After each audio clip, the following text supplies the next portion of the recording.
Igreja no Mundo. Programa de rádio da Fundação AIS ajuda a Igreja que sofre. Porque há uma Igreja que sofre, que precisa da nossa ajuda. Igreja no Mundo. Olá, bem-vindos à Igreja no Mundo, o programa da Fundação AIS ajuda a Igreja que sofre, aqui na sua rádio. Eu sou o Paulo Aito e é sempre um privilégio saber que posso contar com a sua companhia aí desse lado durante os próximos 50 minutos. Há 3 anos que o choro de dor e o barulho das armas ocupa o lugar do sorriso que caracteriza a população de Myanmar. Une-me, portanto, à voz de alguns bispos birmaneses para que as armas de destruição se transformem em instrumentos para crescer em humanidade e justiça. Igreja no Mundo. O Papa Francisco não podia ter sido mais claro. A guerra, a violência das armas está a destruir Myanmar, está a causar a destruição da paz e da harmonia neste país, também conhecido como Birmânia. Assinalou-se agora, no dia 1 de fevereiro, o golpe militar que pôs fim ao governo civil de Myanmar, introduzindo até hoje um clima de conflito que não tem aparentemente fim à vista. Tal como o Santo Padre, também a Fundação AIS já veio a público sublinhar a importância da paz, de se rezar pela paz, de se trabalhar para que a paz seja uma realidade. A situação neste país asiático é muito complexa e difícil e vai ser tema de debate aqui em estúdio com a Catarina Martins de Betancourt, a diretora da Fundação AIS em Portugal. Olá, Catarina. Olá, Paulo, e olá também a todos os nossos ouvintes. Mas vamos começar pela Turquia. Na capital deste país, Istambul, 2 homens entraram aos tiros numa igreja durante a celebração da missa no último domingo de janeiro e mataram um dos fiéis que se encontrava no local. Um ataque que, Catarina, foi prontamente reivindicado pelo grupo jihadista Estado Islâmico. Sim, Paulo, foram poucas horas depois de ter ocorrido, então o Daesh, o grupo terrorista Estado Islâmico, assumiu a autoria do ataque, que provocou, e importa aqui dizê-lo aos nossos ouvintes, uma condenação geral. Portanto, todas as autoridades turcas, desde os governantes, autarcas, até o próprio presidente do país, todos condenaram o ataque e apresentaram condolências à comunidade cristã. Aliás, o presidente turco Recep Tayyip Erdogan telefonou até ao pároco local e ao cônsul polaco que estava por mero acaso na igreja na altura do ataque terrorista. Sim, precisamente, Paulo. E além disso, Erdogan reafirmou a vontade das autoridades em apanharem os autores do crime e pouco tempo depois houve mesmo a detenção de 2 homens, um russo e outro do Tajiquistão, e que terão, dizem as autoridades turcas, ligações ao Daesh. E claro, houve também uma reação da comunidade cristã. O Papa Francisco, poucas horas depois do ataque, manifestou a sua proximidade para com a comunidade católica local. Já o vamos escutar, mas os bispos da Turquia também se manifestaram. Isto para dizer, Catarina, que estavam chocados com o crime. Sim, Paulo, chocados com o crime foi precisamente a expressão usada pelos bispos da Turquia num comunicado que enviaram para a Fundação AIS, e nesse documento os prelados condenam firmemente o crime ocorrido na igreja, que classificam de violência contra a humanidade e pedem às autoridades que garantam uma maior segurança às igrejas e às respectivas comunidades. Como eu disse há pouco, horas depois do ataque a esta igreja em Istambul e da morte, do assassinato a tiro de um dos fiéis que assistia à missa, o Papa Francisco manifestou a sua proximidade para com a comunidade local, como os nossos colegas do Rome Report se vão explicar já de seguida. Cari fratelli e sorelle. Com esta mensagem lançada no X, antigo Twitter, o Papa Francisco expressou a sua proximidade com a comunidade católica de um bairro de Istambul, na Turquia, pelo ataque que sofreu enquanto era celebrada a missa. 2 homens mascarados e armados entraram na igreja, dispararam e mataram uma pessoa. O Papa mencionou isto durante a oração do Ângelus.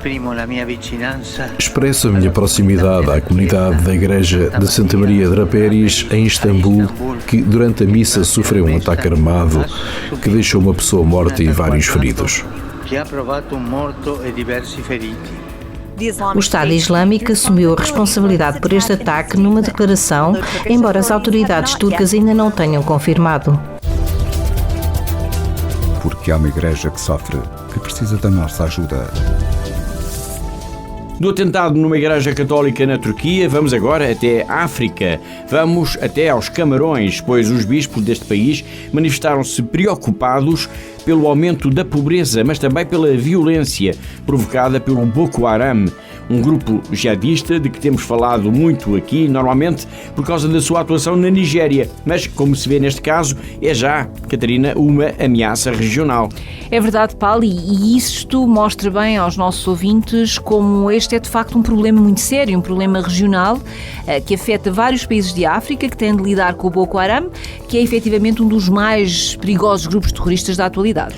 Os bispos dos Camarões expressaram a sua preocupação, isto na Assembleia Geral em que estiveram reunidos em Maroa, na primeira quinzena de janeiro. Houve uma declaração no final do encontro, assinada pelo secretário-geral da Conferência Episcopal, o padre Gervis Kevi, em que os prelados falam disso e usam mesmo, Catarina, palavras fortes. Sim, Paulo, palavras fortes como atos horrendos e atrocidades em que os bispos descrevem o que tem acontecido nos Camarões em consequência dos ataques neste país dos terroristas do Boko Haram.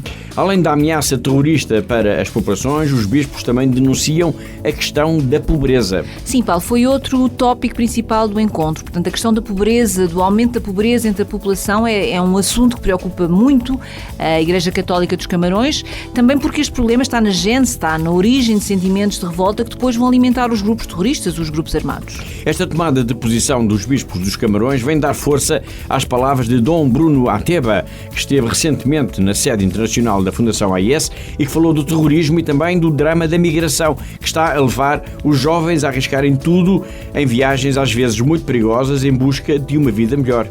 É verdade, Paulo. Portanto, o bispo de Marua Mokolo, a diocese que acolheu a Assembleia Anual dos Bispos dos Camarões, quando esteve na sede internacional da AIS na Alemanha, disse que é necessário que a Europa faça alguma coisa no sentido de ajudar a travar a crise migratória oriunda de África.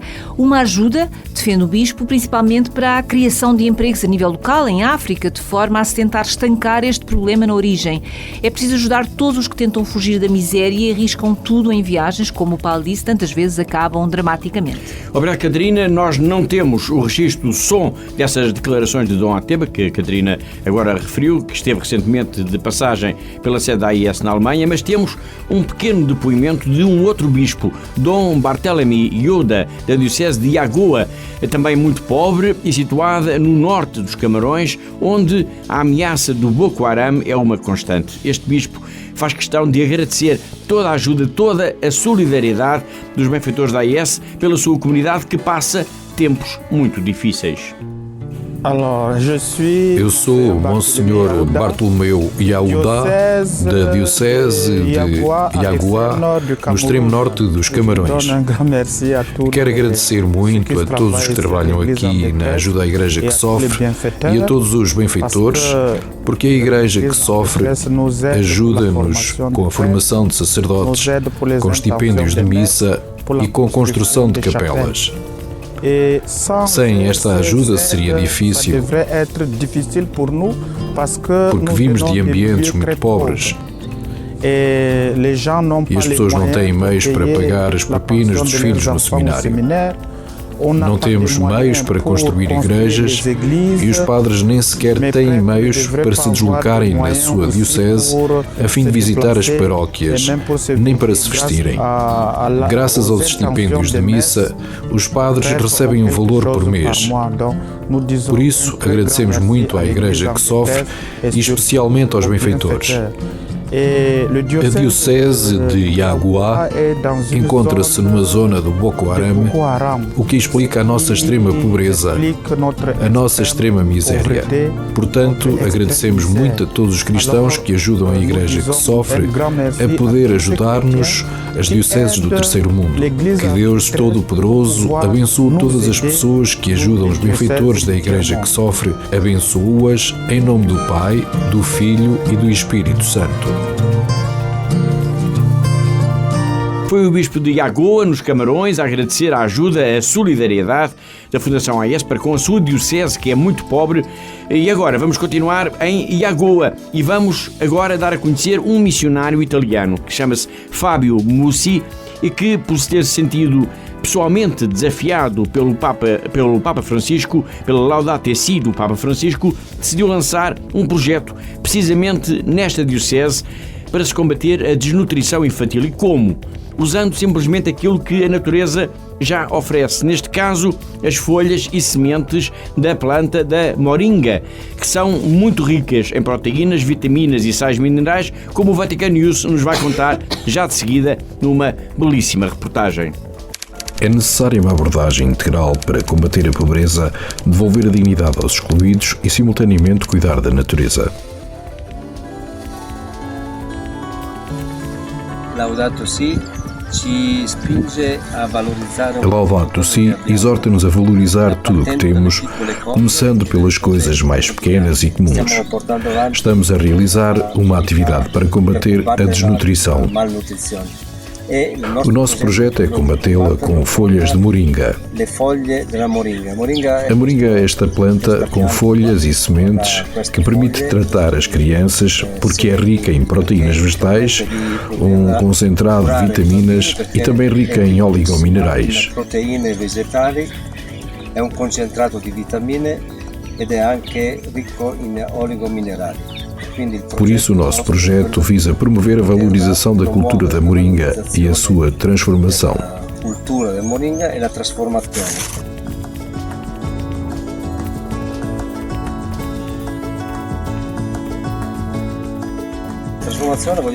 A transformação implica reduzi-la a este pó, esta farinha de folhas de moringa, que é um concentrado de suplementos alimentares.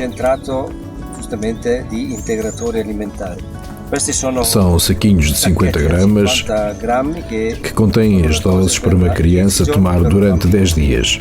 O custo desta produção é de 80 cêntimos por saco.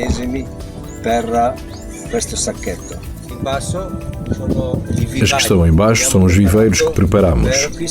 Aqui há 5.000 plantas e outras 5.000 estão noutros lugares. São mudas que demoram 3 ou 4 meses a crescer e serão distribuídas gratuitamente às mulheres que são seguidas nos nossos centros de saúde para a desnutrição dos filhos.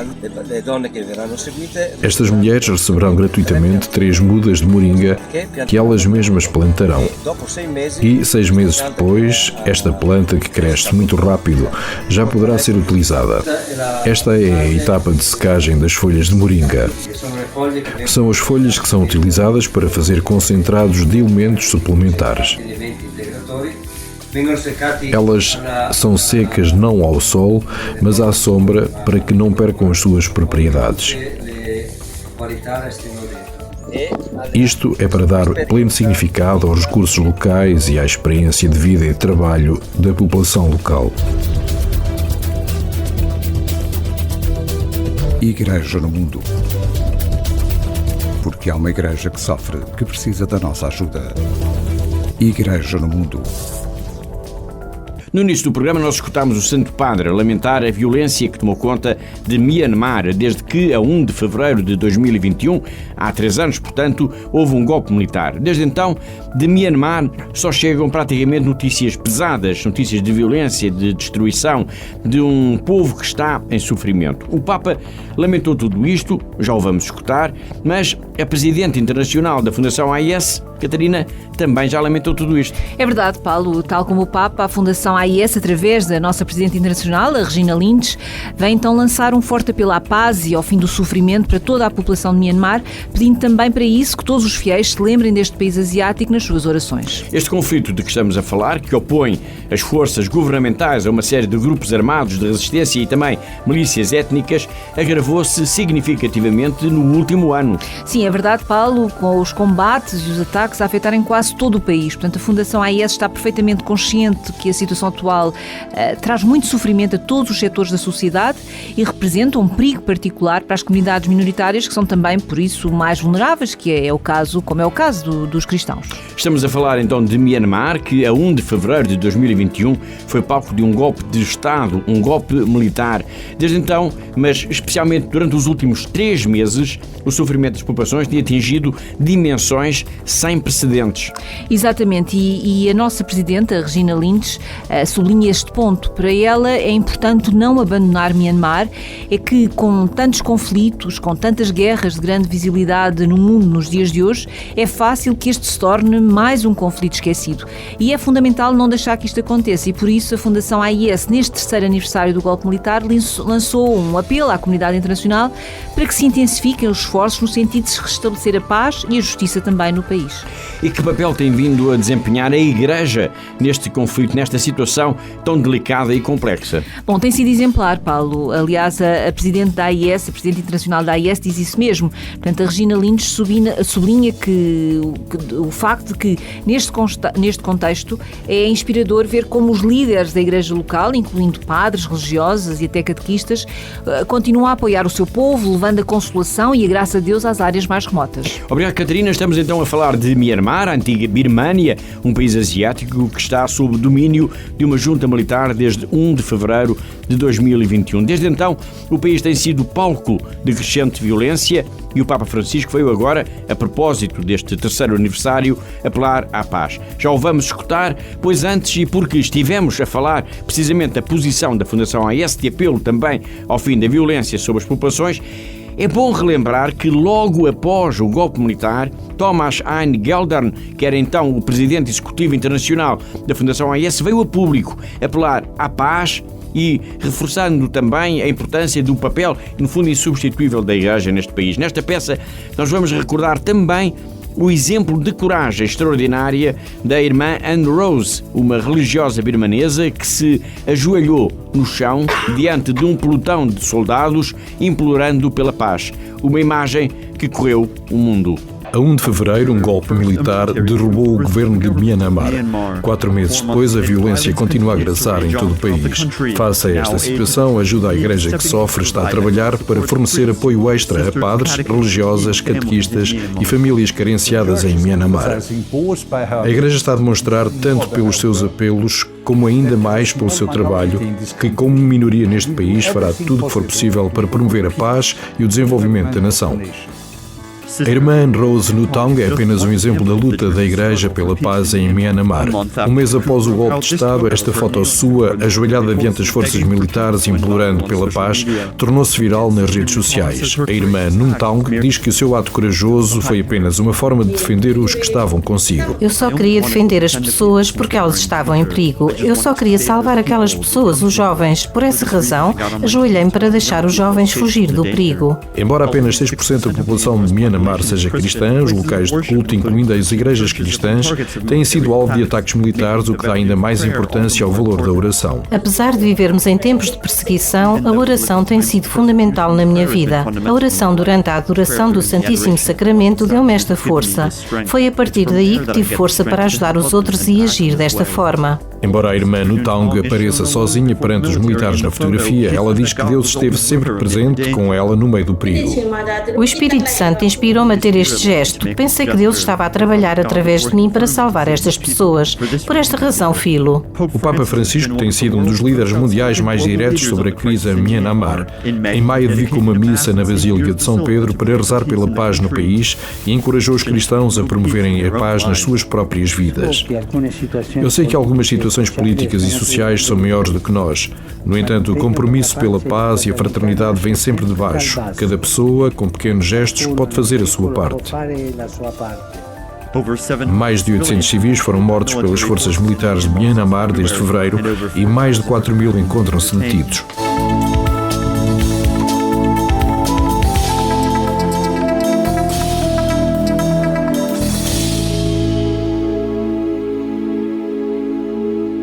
Recordámos a posição do presidente da Fundação AIS logo após o golpe militar de 1 de fevereiro de 2021 em Myanmar e lembramos também o gesto de coragem da irmã Anne Rose, que se ajoelhou diante de soldados armados para que estes não disparassem sobre a multidão. E agora sim vamos então escutar do Santo Padre que no domingo 28 de janeiro lembrou que há 3 anos, neste país asiático, o choro de dor e o barulho das armas ocupam o lugar dos sorrisos. Há 3 anos que o choro de dor e o barulho das armas ocupam o lugar do sorriso que caracteriza a população de Myanmar. Une-me, portanto, à voz de alguns bispos birmaneses para que as armas de destruição se transformem em instrumentos para crescer em humanidade e justiça.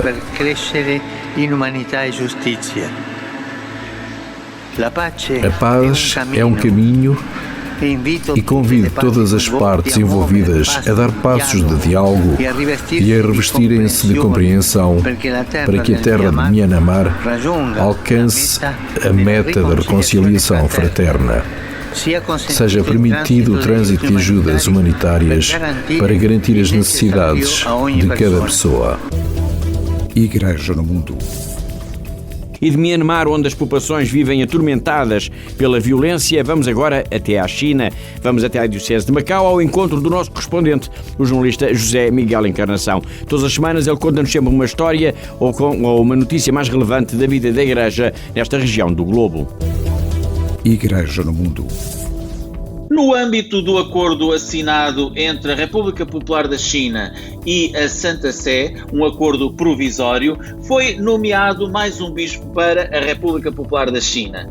Trata-se do padre Anthony Sun Wen-yun, ele que agora chega à cátedra de uma nova diocese, a diocese de Weifang. Tratam-se de duas novidades, uma vez que este é um padre ainda relativamente novo em termos de idade, e também de uma nova diocese. Esta nova diocese surge da remodelação de um conjunto de dioceses e suas paróquias numa parte substancial da China.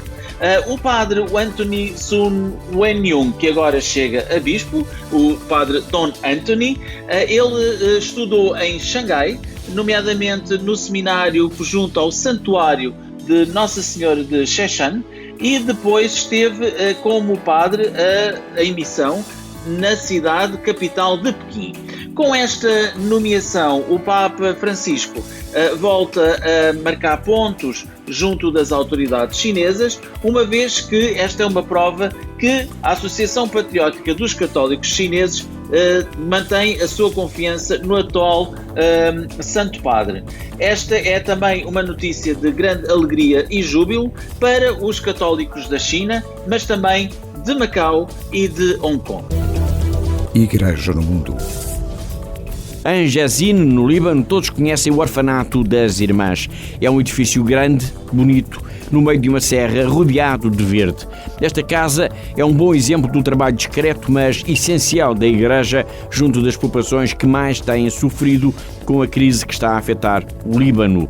Na Casa Grande de Jezin, as crianças de Claire Malouf ou da irmã Rose estão a salvo. Por lá comem, brincam, estudam e dormem, como numa casa a sério, como numa família a valer, e redescobrem o amor. Anjos da Guarda é a história que vamos escutar já de seguida com a Pilar Rocha. História da semana. Igreja no Mundo.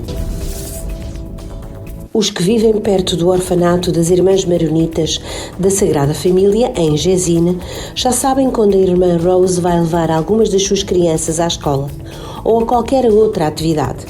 O carro, um velho Mercedes, igual aos táxis que há muitos anos andavam pelas ruas de Lisboa, enche-se de risos e de alegria que contagiam qualquer um. É a irmã Rose que vai quase sempre ao volante, atenta às curvas da estrada e às conversas das crianças. Por ali, todos fazem tudo por elas. O orfanato acolhe atualmente cerca de 3 dezenas de crianças que vêm de famílias que não resistiram à crise económica. A pobreza está a alastrar no Líbano a um ritmo alucinante. Este país, que já foi considerado como a Suíça do Oriente, tem vindo a degradar-se inexoravelmente semana após semana, afundando bancos, empresas, o próprio Estado e as famílias. Ninguém está a resistir à hecatombe que se tem acentuado ao longo dos últimos 4 anos. A tal ponto a situação é grave que hoje em dia calcula-se que mais de 70% de toda a população do Líbano vive já na pobreza. As crianças do orfanato de Jezin vêm, na sua maioria, de casas onde já não há pão na mesa, mas onde também já faltava muitas vezes o cuidado, o carinho e o amor. Claire Malouf é uma das cuidadoras das crianças. É uma verdadeira avó, sempre atenta a tudo e todos, sempre disponível, sempre de sorriso no rosto. E como estes sorrisos, estas complicidades de avó fazem falta a estas crianças que perderam o encantamento da vida cedo demais. A Casa Grande, a Gessine, é uma segunda oportunidade, provavelmente a derradeira para que aquelas crianças possam ter uma vida tão normal quanto possível. As irmãs são inexcedíveis, procurando construir ali um lar a sério onde todos se possam sentir amados. É uma verdadeira aventura de amor o que estas irmãs fazem. As necessidades por ali são muitas, são imensas, quase não têm fim. A irmã Rose, a diretora do orfanato, escreveu mesmo uma carta à Fundação AIS a pedir ajuda. Ela não tem mais ninguém a quem recorrer. O próprio governo do Líbano deixou já de ter dinheiro para subsidiar o trabalho destas religiosas, apesar de elas estarem a cuidar de crianças órfãos ou que foram abandonadas, ou que pertencem a famílias disfuncionais, tarefa que competiria ao próprio Estado. Atualmente estamos em dificuldades porque o governo não nos paga. Há 3 anos que não recebemos o nosso subsídio. É uma grande sobrecarga para nós, diz a irmã Rose Imad. Num país que vai naufragando, onde aqueles que podem tentam emigrar, como quem procura fugir de um pesadelo, as irmãs maronitas da Sagrada Família são um exemplo para a sociedade. São um exemplo para todos nós. Na Casa Grande de Gessine, as crianças de Claire Malouf ou da irmã Rose estão a salvo. Por lá comem, brincam, estudam e dormem, como num lar a sério, como numa família a valer. E redescobrem o amor. Porque há uma igreja que sofre, que precisa da nossa ajuda. Começaram há 43 anos, em 1981, e continuam cheios de vitalidade. Os GNR são uma das bandas mais importantes do chamado rock português.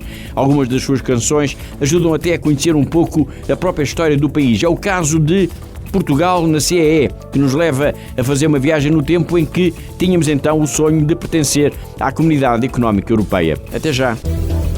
Igreja no Mundo.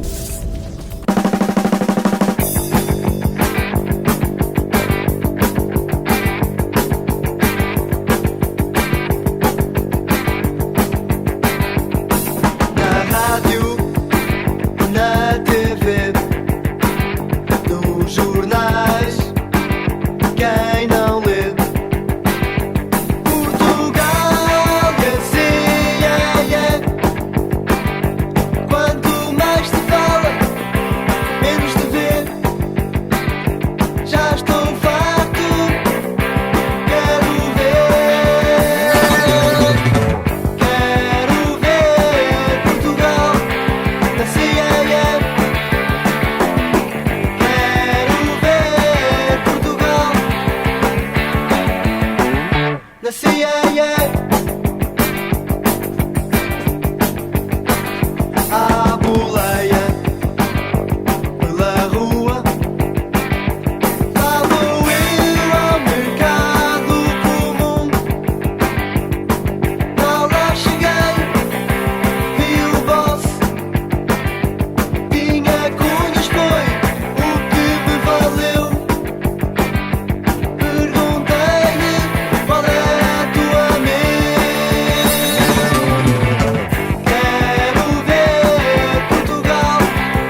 Depois deste Portugal na CEE, com o GNR, chegamos então à reta final de Igreja no Mundo, o programa da Fundação AIS aqui na sua rádio. Igreja no Mundo. Há 2 semanas nós falámos aqui precisamente de Síria, e isto a propósito de uma mensagem que recebemos da irmã Miri, uma jovem religiosa portuguesa que está a viver num mosteiro na vila de Cara e que nos alertava para a situação trágica, extremamente difícil, de pobreza enorme em que vive a maioria da população. E dissemos que o arcebispo de Homs, Dom Jacques Mourad, tinha dito algo de muito semelhante. Pois bem, voltemos então a falar da Síria e do arcebispo, porque ele esteve, entretanto, na Bélgica e gravou para nós, para o nosso programa, um testemunho. Vamos escutá-lo por aqui ao longo das próximas semanas. Para já, Catarina, quem é este bispo? Bom, Paulo, Dom Jacques Mourad é o arcebispo católico de Homs, é uma figura de grande prestígio na Síria, olhado com muito respeito não só pela comunidade cristã, mas também pelos muçulmanos. A isso não será alheio o facto de ter sido raptado em 2015 por jihadistas no mosteiro do Mar Elian, onde vivia. Foi raptado em maio de 2015. Sim, foi em 21 de maio de 2015, no mosteiro de Mar Elian, onde vivia. Ele foi levado por homens armados, por jihadistas do Daesh, num dos momentos mais agudos da guerra na Síria. Chegou a estar de fronte de um pelotão de fuzilamento. Foram 5 meses de uma angústia que nunca mais irá esquecer, mas que seguramente o transformou. E, entretanto, foi nomeado arcebispo. Sim, ele foi ordenado em março do ano passado arcebispo sírio-católico de Homs e, na verdade, ele é o arcebispo de Homs, Dama e Nabek para a Igreja Católica Síriaca na Síria. Muito bem, obrigado. Uma figura, portanto, incontornável, este bispo, quando se fala dos cristãos na Síria. Dom Jacques Mourad esteve, como disse há pouco, na Bélgica e gravou para nós um testemunho. Vamos escutá-lo. Bonjour. Bom dia. Sou o Monsenhor Jacques Mourad, arcebispo de Homs, Hama e Nabek para a Igreja Católica Siríaca na Síria.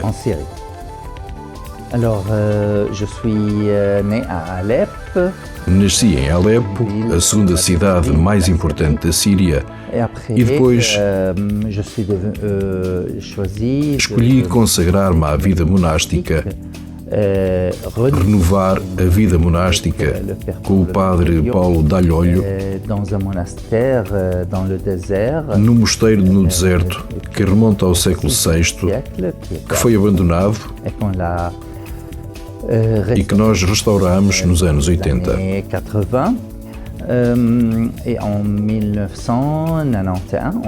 Em 1991, decidimos começar ali a nossa aventura de vida monástica.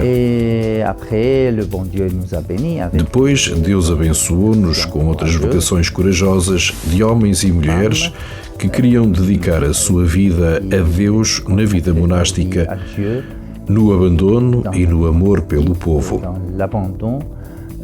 Et dans l'amour aux gens.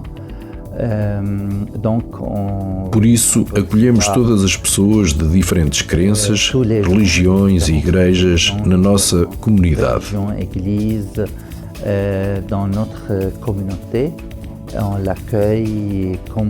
Recebemos-las como se fosse a sua própria casa. Faz parte da nossa mentalidade, da nossa tradição. O hóspede é o enviado de Deus.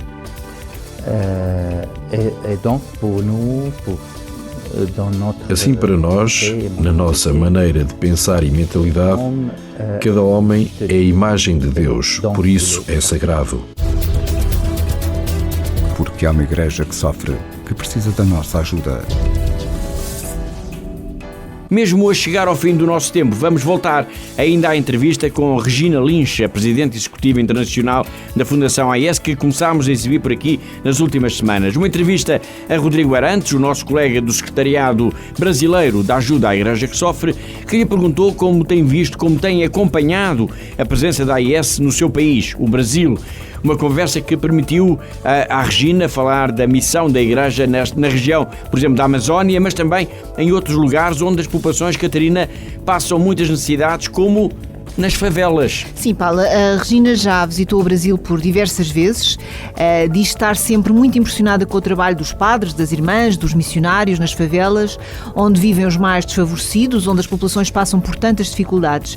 E sublinha muito também a importância do trabalho dos sacerdotes e das religiosas na região da Amazónia, pois conseguem que a Igreja esteja presente numa região de difícil acesso, onde só se chega de barco, com viagens duras, difíceis, que duram muito tempo, mas que são essenciais para estas populações, para que estas populações não fiquem de fora, não fiquem abandonadas. A Presidente Internacional da AIS também destaca nesta entrevista ao nosso colega do Brasil o facto de haver muitas vocações neste país irmão e que isso é um sinal da vitalidade da Igreja. Sem dúvida, Paulo, e tal como diz a Regina, é fantástico perceber que a Fundação AIS ajuda diretamente muitos destes jovens que sonham em ser sacerdotes, que sonham em entregar as suas vidas aos outros, em especial aos mais necessitados. Muito bem, um desses jovens chama-se Rolison. Nasceu em Santa Isabel do Rio Negro e é precisamente da Amazónia.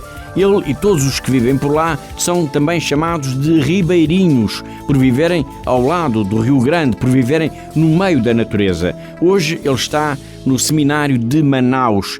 É mais um padre em formação com o apoio da Fundação AIS. No começo a gente não tem muito essa noção, né, da importância que é a Amazônia para o mundo. Eu digo a Amazônia como um todo, nas suas riquezas naturais, na sua diversidade também, né, de cultura.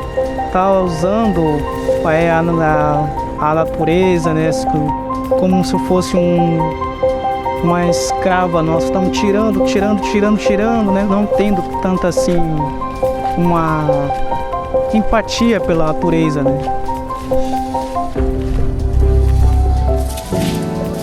Meu nome é Rolison Afonso, tenho 25 anos e cresci numa cidade, né, no interior daqui do Amazonas, chamado Santa Isabel do Rio Negro. Lá eu cresci com meus avós. Eles eram pessoas, né, que viviam nesse ambiente em conexão com a natureza. É com eles que eu aprendi essa vivência do ribeirinho.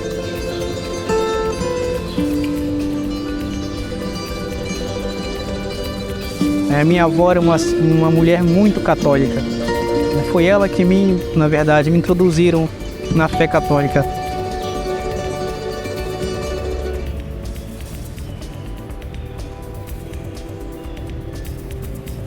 É a primeira vez que eu falei que queria me tornar padre, né? Me queria tornar sacerdote. Eu estava na rede com a minha avó. Nós estávamos estudando, né, lendo, que ela estava me ensinando algumas coisas do catecismo. Então, né, eu falei para ela: avó, quero me tornar padre. E ela, naquele momento, ela ficou feliz, ela falou: filho, graças a Deus. Eu comecei a ter um pouco de vergonha desse sonho, né, de me tornar padre. Comecei a beber, namorar e ficava com algumas garotas por ali, né? E depois voltava para casa totalmente embriagado. No meio do ano, né, a minha avó faleceu. E aquilo me desmoronou, né? Desmoronou totalmente. Fiquei totalmente abalado por aquela situação, né?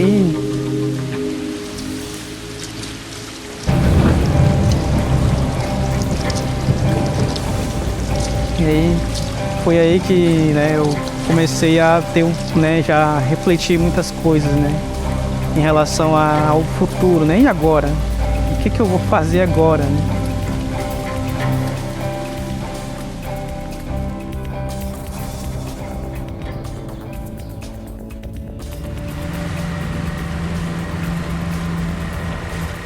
Algumas comunidades ribeirinhas aqui da região recebem a visita apenas um ano de um padre, apenas para celebrar a missa, né? E depois ele retorna ao ambiente urbano. E essa é um pouco da minha motivação, né, para me tornar padre, né? Levar, né, o sacramento, levar o evangelho.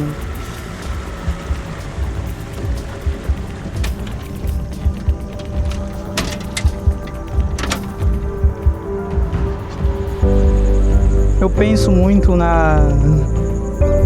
de como eu quero servir ao povo. Acho que a gente não é um super-homem, né, que pode ajudar todo mundo. E a mensagem que eu deixo mesmo, essa mensagem simples, é a mensagem do amor, né? É a mensagem de Jesus, o amor.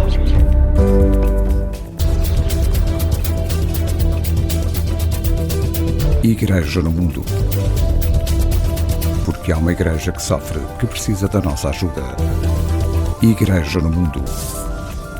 E desta história de Rollison, um seminarista brasileiro que é apoiado pela Fundação AIS, vamos então ao encontro de Regina Lins para a conclusão da entrevista da Presidente Executiva Internacional da Fundação AIS, a Rodrigo Arantes, o nosso colega da AIS do Brasil, que lhe pediu uma palavra para os benfeitores da ajuda à Igreja que sofre.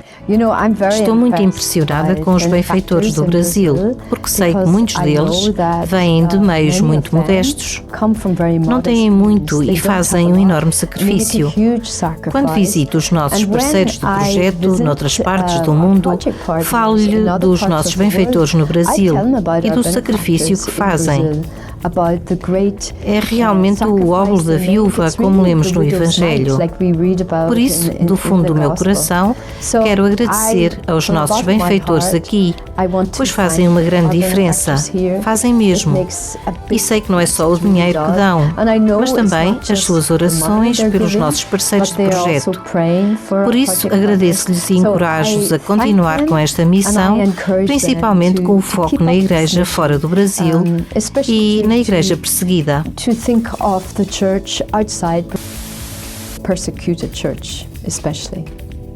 Obrigado. Eu não sei se gostaria de dizer algo que eu não tenha perguntado, alguma mensagem que gostaria de transmitir. Às vezes poderíamos ficar desanimados com tantos desafios, mas quando vemos o sucesso do nosso trabalho, dos nossos projetos, penso que isso é muito motivante. Um desses projetos, um grande projeto a que nos temos dedicado desde 1979, é a nossa Bíblia para crianças. Deus fala aos seus filhos. Creio que existe agora em 93 línguas, talvez 50 milhões de cópias, e que é muito popular no Brasil, onde até traduzimos para algumas das línguas locais, das línguas indígenas, talvez línguas em que nada tinha sido impresso antes. Por isso, julgo que também temos de olhar para o sucesso, e o sucesso também pode ser o barco para o padre que serve ao longo das margens do rio Amazonas. Em África são as bicicletas para os catequistas, no Vietnã são as motas para as religiosas e a construção de pequenas capelas no extremo nordeste da Índia.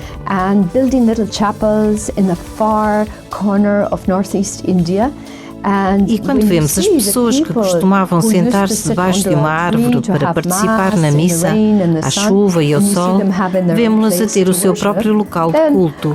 Penso que é isto que os nossos benfeitores fazem, uma grande diferença. Obrigado, Regina. Muito obrigado. Estou muito feliz. Muito obrigada também. Porque há uma igreja que sofre, que precisa da nossa ajuda. E com este testemunho de Regina Lins sobre a importância da presença e da missão da Fundação AIS no Brasil, chegamos ao fim do nosso tempo. Eu lembro que todas as notícias, tudo aquilo que diz respeito à missão, ao trabalho, ao dia-a-dia da Fundação AIS está sempre disponível para leitura, para consulta na nossa página na internet em fundação-ais.pt. Não se esqueça, é bom sabermos que o bem que fazemos pode mudar vidas concretas. Eu agradeço a presença da Catarina Martins Betancourt, assim como a colaboração do José Mário, da Pilar Rocha, do José Simões, do Gonçalo Dias, do Ricardo Oliveira, do Sérgio Melo e do Félix Lungo, que muito agradeço. Igreja no Mundo, recordo, é um programa com a chancela da Fundação AIS e já é retransmitido por 42 rádios, isto de norte a sul de Portugal continental, Madeira, Açores, mas também em Moçambique, Cabo Verde, Angola e São Tomé e Príncipe. Para mim, Paulo White, foi um gosto, como sempre, saber que esteve aí desse lado na nossa companhia. Despeço-me com amizade. Até ao próximo programa. Até à próxima semana, se Deus quiser.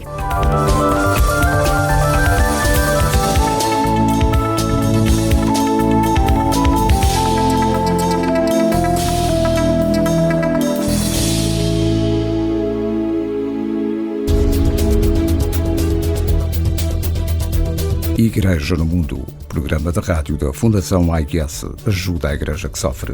Porque há uma Igreja que sofre, que precisa da nossa ajuda. Igreja no Mundo. Olá, obrigado por estar connosco. Ajude a divulgar esta mensagem, subscreva e partilhe este podcast. Saiba mais sobre a nossa missão na internet. Junte-se a nós, porque há uma igreja que precisa da nossa ajuda.